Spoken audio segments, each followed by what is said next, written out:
Halo Sobat DM, di video ini saya akan menjelaskan tentang perbedaan antara mic dinamik dan mic kondensor.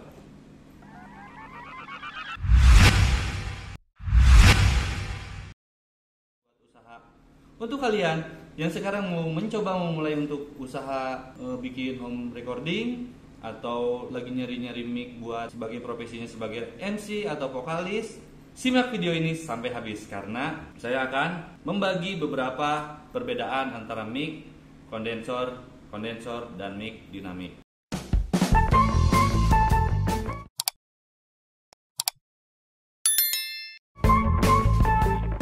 Oke, langsung saja. Sekarang di tangan saya sudah ada dua mic dinamik merek Shure SV100 dan mic kondensor Taver BM700. Kenapa Taver BM700? Karena sekarang adanya ini. Ini juga sama Taver 800, ini Taver 700. Ini kenapa warnanya kayak gini? Ini kemarin saya pilok. Jadi biar nggak bling-bling kayak sehari ini saya pilok. Ternyata kita pilok itu ya, kita rubah warna itu tidak merubah suara. Jadi mendingan kayak gini rapi. Biarin aja, cantik. Langsung saja perbedaan yang pertama.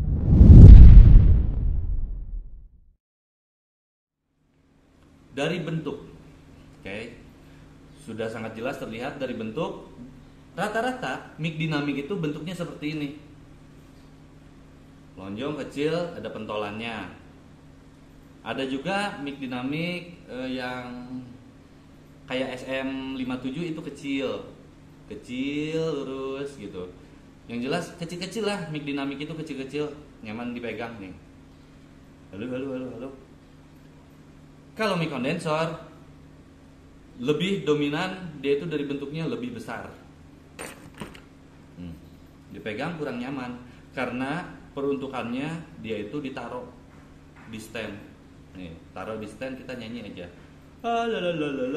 Gitu. Kalau mic dinamik peruntukannya memang bisa untuk dipegang, bisa untuk ditaruh di standnya, tapi peruntukannya untuk dipegang dia nyaman.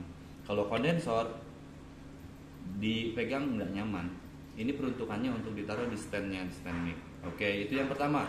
Yang kedua, mic dinamik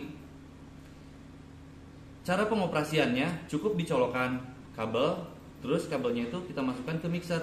Yang penting volumenya di mixer dinyalain ya, terus outputnya masukin ke speaker, itu pasti nyala. Terus. Kalau kondensor sama kayak dinamik, masukin kabel, dicolok ke mixer, volume diangkat.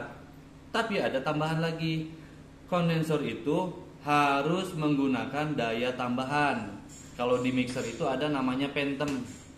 Phantom itu daya tambahan plus 48 gitu kalau nggak salah. Itu harus diaktifkan. Kalau itu nggak diaktifkan, kalau itu nggak dipencet, jadi kalau si mic ini nggak dialiri daya tambahan, ini nggak bakalan aktif ini. Seumpama pun ini bunyi, itu kecil banget, bakalan jauh beda sama dinamik. Kalau dinamik kan langsung.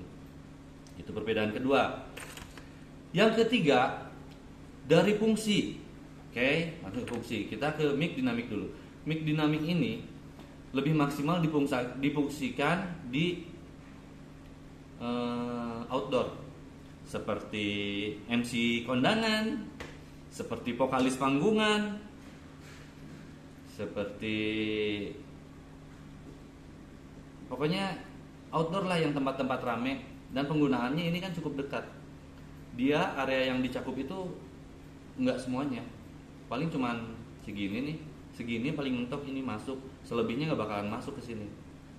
Untuk outdoor ini sangat berguna banget. Sekarang lanjut ke kondensor. Kondensor untuk penggunaannya dia lebih sering digunakan untuk kalian-kalian yang mau memulai untuk usaha home recording.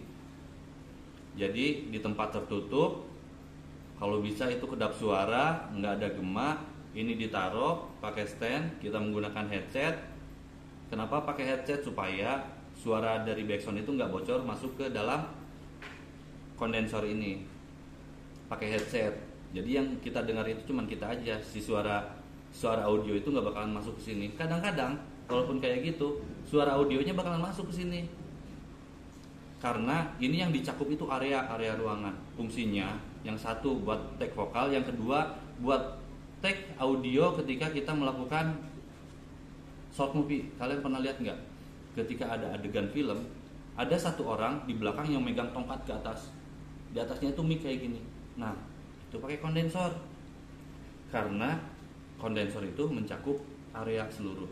Jadi kalau ini dipakai untuk di outdoor bisa, tapi coba aja, nggak bakalan kepake. Tetap kalau outdoor itu lebih maksimal mic dinamik. Nah tadi kan pakai daya. Terus kalau kalian nanya, nah kalau ini gimana nih? Ini mic apa? Ini kan pakai daya. Tuh pakai baterai, berarti kan ada daya tambahan ini di mic ini. Beda. Ini namanya mic wireless. Ini itu adalah mic dinamik, nyaman dipakai. Pokoknya bisa dibedain dari cara pegangan aja, nyaman dipegang. Itu mic dinamik. Terus daya tambahan baterai itu buat apa? Si baterai itu fungsinya untuk memberi arus supaya si sistem wirelessnya itu aktif. Oke. Jadi daya yang diperlukan untuk ini itu bukan untuk si mic-nya, tapi untuk si wirelessnya supaya aktif. Gitu. Ini mic wireless, sistem kerjanya dinamik. Kalau untuk rekaman, kalau pakai dinamik gimana? Bisa.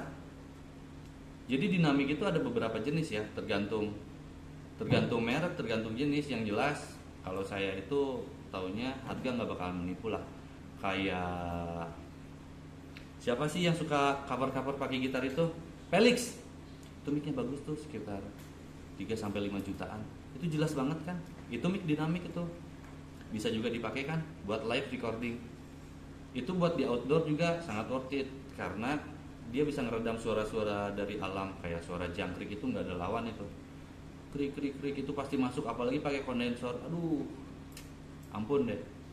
Bisa, tapi kalau untuk rekaman suara lebih maksimal tetap pakai kondensor. Jadi untuk kalian yang masih sekarang ini lagi nyari-nyari mic untuk keperluan kalian, silahkan dipilih-pilih dulu lah. Jangan sampai salah beli. Lumayan kan, nggak buang-buang uangnya, bisa dipakai buat yang lainnya. Oke, sekian video dari saya tentang perbedaan antara mic dinamik dan kondensor. Sampai jumpa lagi di video selanjutnya. Sehat selalu.